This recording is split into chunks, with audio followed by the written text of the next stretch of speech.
How do we fix Sonic the Hedgehog? This is quite a controversial and broad question because there's no definitive one way to go about solving this query, so why don't we just chip off some of the basics to start off with, shall we?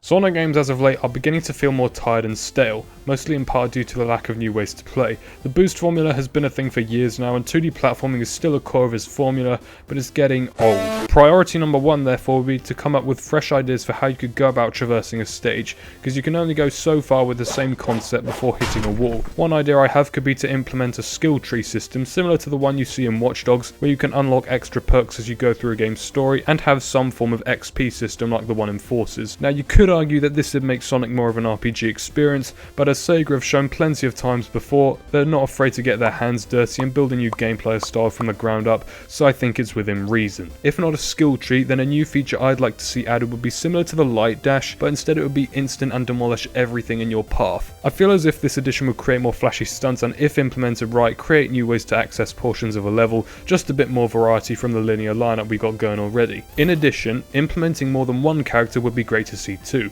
And don't mention classic Sonic, okay? He doesn't count. Sonic Team tried this a bit in Forces by making the customizable avatar, but all that really amounted to was modern Sonic gameplay without the boost and ridiculously strong Wispons.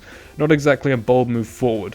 The characters I'm talking about are like Tails and Knuckles, and this bit just going back to the granddaddy of 3D Sonic games, Adventure 1 and 2, and reinstating unique playstyles and mission layouts different for each playable character. Also, if Sega wants to take the same steps as Forces did again with the replayability appeal, I'd like to see a change in incentives, as a score booster doesn't mean much when online rankings record your time, not score. Normally replayability is commonplace in games that are actually fun, so if gameplay is nailed, then these additions won't be necessary and will just waste a player's time.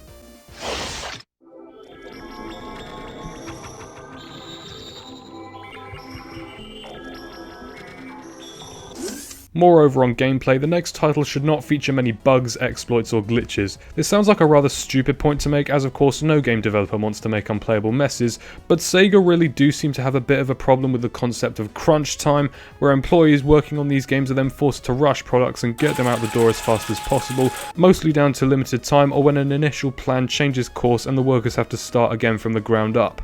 Now trust me when I say that Sonic has run into a fair share of these circumstances, most notably around the mid-2000s, where you could exploit the game to the point where hours of content could be skipped. To decrease the odds of this, more considerable time needs to be given to developing the game, rather than to fit a very strenuous deadline. You could argue that constant delays in the release date will make people more impatient, and that at some point, many people will give up hope in said title and not bother buying it, but don't underestimate the loyalty of the Sonic fanbase, okay?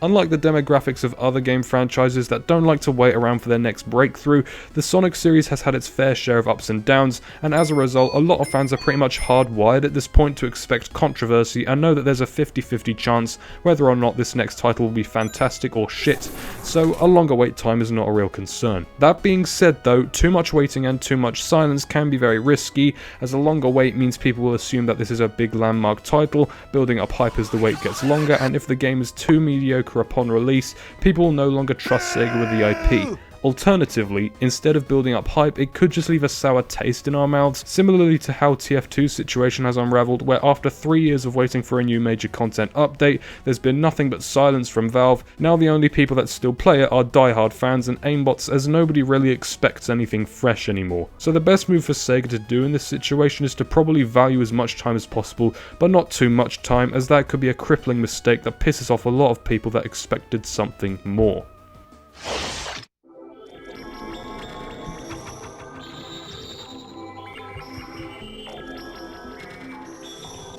Sega, for fuck's sake, trust yourself and believe in your own ideas. Every time Sega gets a new idea for a game or fresh take, they slap that shit into a completely new universe. The number of separate universes that Sonic has accumulated over the years is just plain and simply ridiculous. We got the normal canon universe featuring boost in 3D and shit, then we got the classic Mania universe where the best fun you can experience is at, then there's the Boom universe with actually well written characters and a missing third season, more on that in a bit.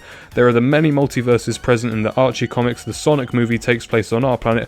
I mean, shit, Sonic's even in the fucking Mega Man universe.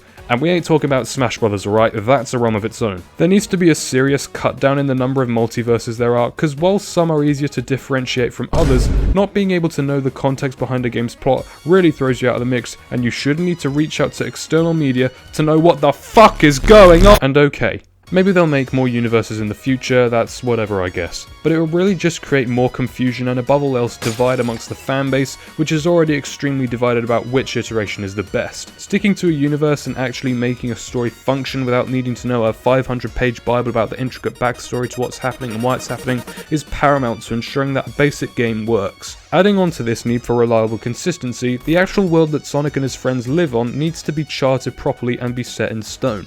Throughout the lineage, we've gotten our fair share of maps depicting the planet Sonic resides on, but each map is completely new and doesn't logically line up to other games, making it even harder to keep up to date with what's happening. The most prominent example is the comparison between Unleashed and Forces, which are in the same canonical universe, but these two are definitely not the same planet side by side. Even the world layout isn't consistent anymore. That is straight up terrifying.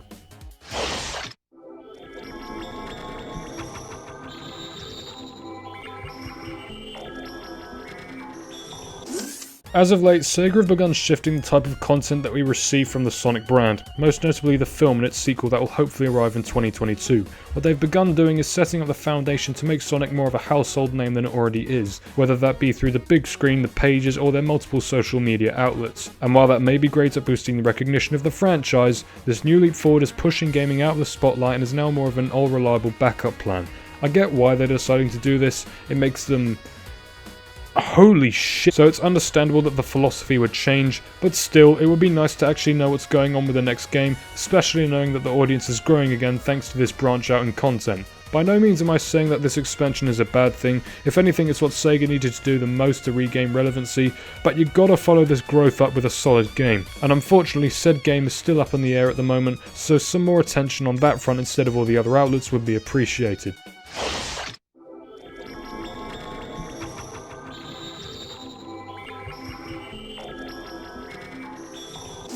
I'm under the opinion that the community to a game or game series is one of the most important aspects as a whole. After all, they are the people that deduce and judge a title and can even go as far as to ruin a game's whole experience in some cases.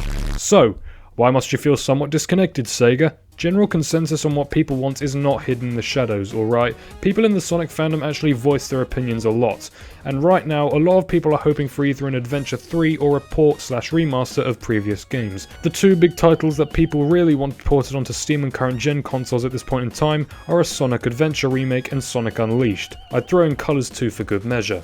And how did Sega respond? By making two games for Nintendo Switch that feature two titles each. And you want to know what those two were? Team Sonic Racing and Sonic Mania in one, Sonic Forces and Super Monkey Ball Banana Blitz in the other. The three games that were already available on current gen got re-released in a tiny bundle. I wish I were joking.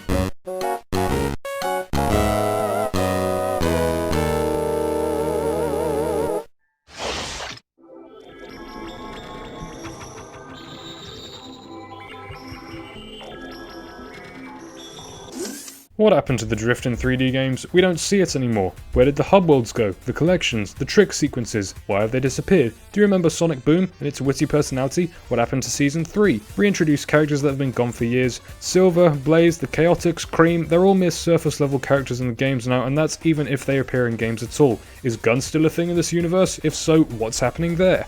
So much of Sonic's lore that has been built up for the past 3 decades just gets tossed aside for the next big thing. And I get it, as the series grows and trends die, you'll understandably shift the focus onto more relevant and popular approaches. I mean, Sonic Lost World is practically the same as any Mario game made since 2006, but neglecting the many different characters and themes only creates more and more divide in a community that is already severely divided. These characters and established parts of the lore don't need to be over-glorified. I don't see anyone demanding a spin-off Chaotix game, but the very least you can do is convey a character's motif. This is simple stuff at this point, it's not that hard since you already have a basic foundation to build characters on. This is just laziness.